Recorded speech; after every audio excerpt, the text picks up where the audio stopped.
Liberia was diagnosed with the disease in Texas earlier this week. Health officials say he had been in contact with 100 people before being taken to the hospital. Texas health officials are now monitoring 50 people who had close contact with the man. The hospital where the patient is being treated has come under fire for how it handled his first visit there, with fever and abdominal pain 8 days ago. The hospital staffers were told twice that he had recently arrived from West Africa, but he was sent back home with an antibiotic. There are numerous speculations regarding the epidemic in Africa.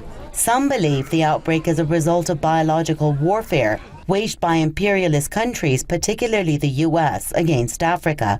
They claim that the disease is being tested on Africans and is even created in an attempt to reduce Africa's population. Some others claim that the U.S. is using the Ebola outbreak to further increase its military presence and reinforce its intelligence in Africa. They say it would be more logical for Washington to send in medical and healthcare staff instead of military troops to the affected nations. The Pentagon has announced that it will send nearly 4,000 troops to Liberia to help fight the spread of Ebola in the West African country. Some other assumptions accuse Washington of encouraging an Ebola outbreak on its own soil. They back their claim by saying that the U.S. government is not serious enough in fighting the disease and has even refused to ban air travelers from infected countries from entering the U.S. Another point of controversy is the information released on the patent secured by the U.S. government on the Ebola virus. The U.S. Centers for Disease Control, CDC, owns a patent on a particular strain of Ebola known as Ebola. The question here is, why would a government organization claim to have invented an infectious disease and then claim a monopoly over its commercial use? And the possible answer would be to cause panic, introduce a vaccine, and push countries into buying billions of dollars worth of vaccines. I'd like to welcome my guest to the program, founder of American Institute for Foreign Policy, Mr. Michael Lane out of Washington, and political commentator Dr. Randy Short right here in Tehran. Welcome both of you to the program. Well, let's start this off with Mr. Lane. Now, Ebola is a deadly disease. Do you think that the global community is dealing with it in the right way? I think we're starting to take steps in that direction. Clearly, the world community and the United States, as the leader of the world community, was several days late and several dollars short in terms of their reaction to the outbreak of Ebola. Where the president now is showing signs, President Obama is now showing signs that he recognizes Ebola as a threat to world health and world order and United States public health. He should have recognized that months before he finally did and taken even more steps than he's taken so far to contain the outbreak back before it spread as far as it has.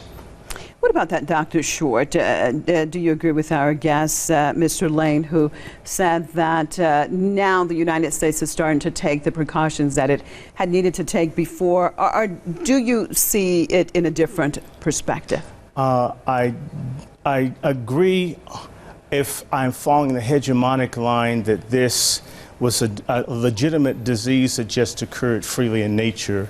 But since I do not, frankly, what President Barack Obama should have done is call for secession of all American NGOs, corporations, not-for-profits doing non-consensual human experimentation in Africa and everywhere else in the world where it goes on.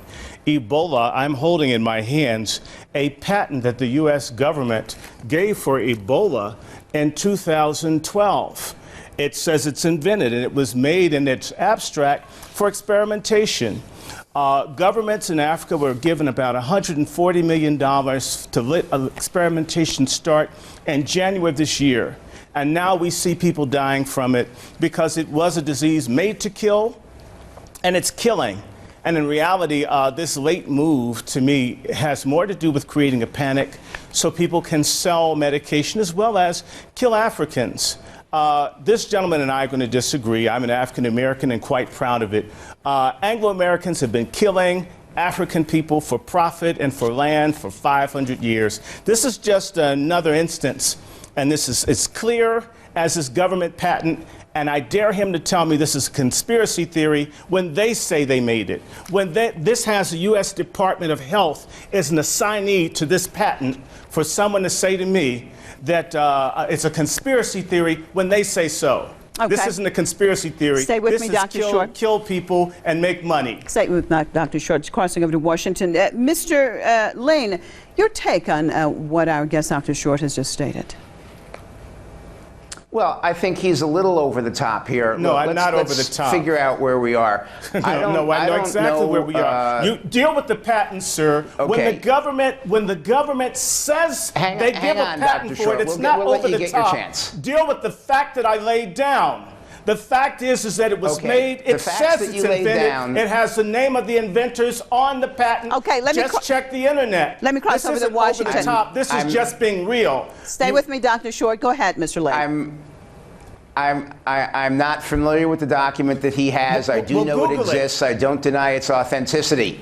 But let's figure out why the government would have a patent on this. It looks to me, in the minimal amount of information I was able to find out about this document, this is a patent on a variant of the original disease. It's certainly well within reason, where when you're doing the research on cures and vaccines and things like that, that you would deal with variants on the disease and that you would use that as part of your research to find those cures and those vaccines. So the fact that the document exists and the fact that the document may be authentic is not in itself any sort of smoking gun. It is authentic. Don't accuse me of lying. This is a government's document. I never accused you, Dr. Short, of lying. Well, let me just jump in here. Let me just jump in here. Dr. Short, why would the U.S. government want to, according to what you're saying, create such a deadly virus? Why would they want to do that? Why would they have the syphilis experiments? Why would they have the pellagra experiments? Why is Dr. James, his name is escaping me, he's at the mailman school at Columbia, do these kinds of things with Depo-Provera in the same areas? We have a history of doing all kinds of unjust and illegal things with substances, not just outside of the United States, but within. The Tuskegee experiment is the best known, but there are many others. And so it's time for this to stop. Bill and Melinda Gates, he just put his mouth in this. He's run non-consensual human experimentation that's watched people die in Africa. This is old. They did it to the Native Americans with certain diseases. As a person of part Native American descent, I can't be as clinical and detached as the gentleman in Washington. By the way, that's the land that was stolen from my people by whites using diseases like Ebola. All right, stay with me both, guests, Mr. Lane and Dr. Short. I want to cross over to our Facebook page and see what some of our viewers have said about this subject. Defiantly, the Americans have developed a lab strain to use it as a weapon, and for sure this strain is that very lab strain. That's why it's spreading more quickly than the old natural strains seen before. The US is a scapegoat for all the losers out there who can't take responsibility for their own actions. They already have a vaccine and cure for this. That's why they already have a patent on it. AIDS didn't kill fast enough, so they created Ebola. AIDS and Ebola are attributed to US war factories, and that's what we call the NWO, New World Order.